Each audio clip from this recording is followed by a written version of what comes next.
crush avec une fille de ma classe. Moi déjà, avant de commencer cette question, enfin cette anecdote, moi, quand j'étais à l'école, à l'université, au lycée, n'importe où, je ne sortais jamais avec les meufs de ma classe. Ouais broski, moi c'est Prime et bienvenue sur ma chaîne YouTube. Laisse un like, abonne-toi comme ça tu rates rien du tout. Pourquoi ? Parce que déjà, si ça se passe mal, t'as toutes les meufs de la classe contre toi. Vu que t'as toutes les meufs... Non, c'est vraiment l'effet papillon. C'est pour ça qu'il faut pas papillonner en classe. Ça se passe mal avec la meuf, solidarité féminine. T'as toutes les meufs de la classe contre toi, même les queumés qui sont un peu de leur côté. Tu vois ? Les bandeurs de gadgets. On peut le dire. Du coup, ça fait quand même beaucoup de monde. Ce qui fait que il n'y a plus personne pour t'aider. Dans les trucs de groupe, les trucs de devoir, t'es un peu le pestiféré de la classe à un moment donné. Parce qu'il y aura toujours plus de monde qui vont dire de la merde sur toi que toi, tu peux te défendre. C'est pour ça que c'est super important de faire attention à sa réputation. Numéro 3, une fois que toute ta classe elle sera contre toi, il va y avoir toute l'école contre toi. Et ça te fait une réputation que tu peux plus contrôler en fait. Tout le monde va parler sur toi et toi, tu connais pas tout le monde. Et 4, même si ça se passe bien, c'est ça le pire, c'est que même si ça se passe bien, que la meuf elle est cool, vous êtes quand même jeune, et vous n'avez plus rien à vous dire parce que vous passez tout votre temps ensemble. Donc, sortir avec quelqu'un de sa classe, il n'y a vraiment rien à y gagner. Tu vois. À l'université, tu peux le faire quand tu partages une ou deux classes, mais moi, c'était un non catégorique. Tu vois.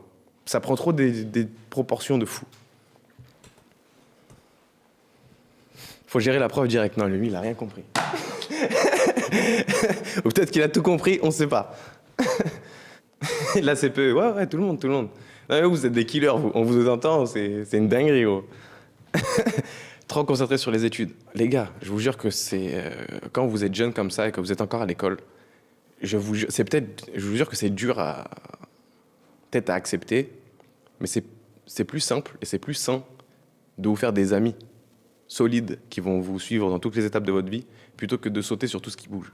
Je sais qu'il y a vos hormones, tout ça. Faites une distinction entre votre entourage qui est presque de la famille au final, et votre classe, ça en fait partie parce que vous les voyez plus que vos darons, et les gens qui sont un peu plus loin de votre cercle.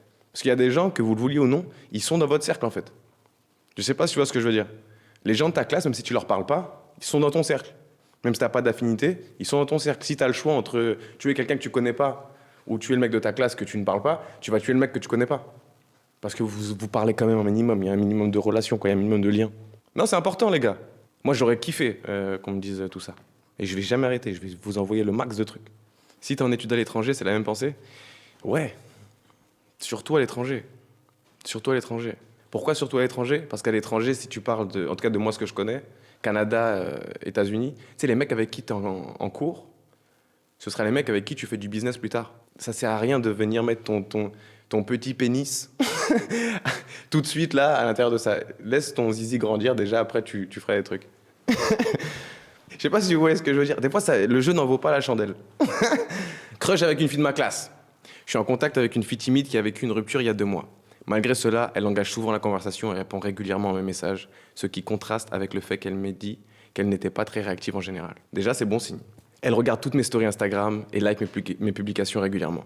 Cela montre qu'elle s'intéresse à ce que je partage dans ma vie quotidienne. Ça fait un peu stalker, c'est bizarre parce que c'est elle qui te stalk, mais j'ai l'impression que tu stalks son stalking.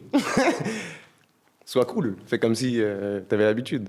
Elle me taquine souvent et réagit à mes commentaires. Par exemple, elle m'a donné des surnoms affectueux et a répondu sur des taquineries que je lui fais.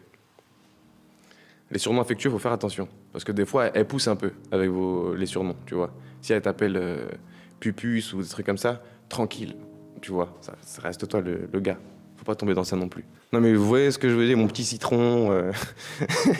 mon chat. Faut s'esquiver. Esquiver les meufs qui vous appellent mon chat. Esquive. Je suis pas ton chat. Je suis pas ça, là. C'est bizarre. Non, sérieux. Mollo sur les surnoms. C'est surtout au début. Ma belle, ça va, tu vois. Ou belle gosse, ça va. Beau gosse, ça va. Des trucs comme ça, ça va. Ça reste, tu vois. Chaton, mon petit canard, mon nénuphar, les trucs bizarres.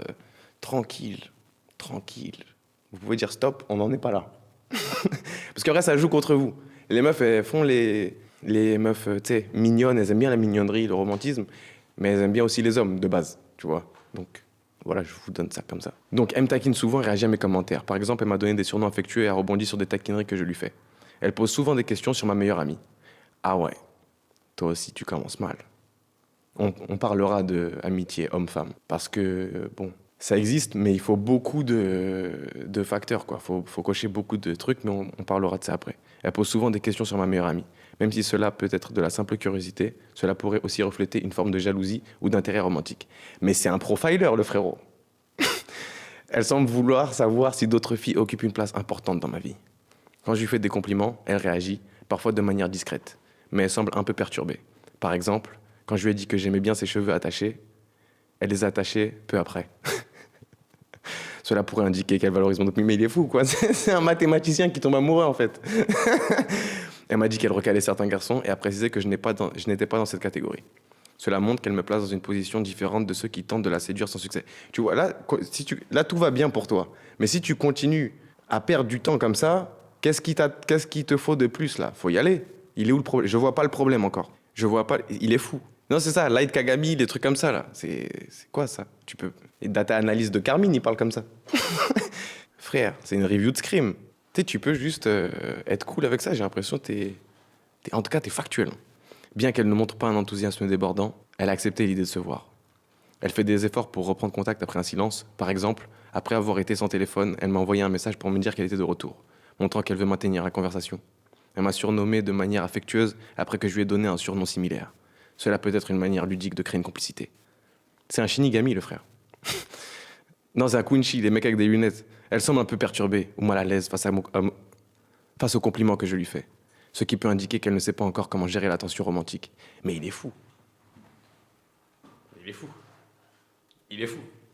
Frérot, c'est pas moi la meuf et tu me fais peur. Je vais la contacter, je vais dire, hey, lâche l'affaire. Cousine, lâche l'affaire, il est pas pour toi. Gros, il est dans un truc terre à terre, il me tabasse. C'est bizarre, hein. Je sais pas, tu t'aurais pu enchaîner, quoi, tranquille. Parfois, elle laisse des silences de nos conversations, ce qui me fait douter de son réel intérêt. Mais ces moments sont souvent suivis d'un retour où elle interagit à nouveau avec moi, via mes stories ou mes messages. Elle ne montre pas toujours un grand enthousiasme lors de certaines discussions, notamment lorsqu'il s'agit de nos éventuelles rencontres. Je précise qu'elle m'a dit dès le départ qu'elle n'était pas trop SMS. J'aimerais savoir si ça sent bon ou pas, concrètement. Et gros... Ouais, il faut que tu apprennes à te calmer. Hein. Il faut que tu apprennes à te calmer. C'est... Wesh! Waouh! Ah, je sais même pas... Ah ouais, non! Qu'est-ce qui se passe? Qu'est-ce que tu nous as fait, là? Là, si tu continues comme ça, il y a deux trucs qui vont arriver. Soit va voir que t'es fou parce que t'es fou, en fait. Soit tu vas aller dans la friend zone parce que je sais pas comment expliquer, tu prends trop de... Ouais, il y a un temps pour tout, mon frérot. Là, t'analyses. Faut jouer à un moment donné. C'est comme si tu regardes tous les tutos, tu regardes toutes les statistiques, tu regardes ça, mais tu joues jamais. Faut jouer, là. Tu vois, dis-lui que tu l'apprécies pareil, et c'est parti. Là, à la fin, elle laisse des blancs, des trucs comme ça quand vous parlez, mais c'est parce qu'elle a plus rien à te dire. À un moment donné, faut... Next level, tu vois. Là, tu sais que c'est sûr. Là, c'est toi qui manques de confiance en toi, là. Elle t'a donné toutes les insignes, enfin, tous les...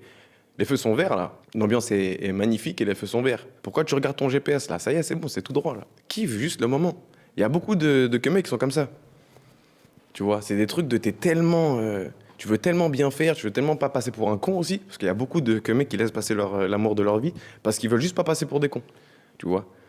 Les filles, si vous regardez ce live, le rejet chez un homme, ça fait plus mal qu'une bagarre que t'as perdue. Une bagarre que t'as perdue, au moins, tu t'es allé, tu t'es battu tranquille, quoi. Mais un rejet, c'est-à-dire que t'es pas assez. C'est pour ça que vous transformez des hommes en mathématiciens. Commence à calculer des tangentes, des trajectoires d'approche, des trucs.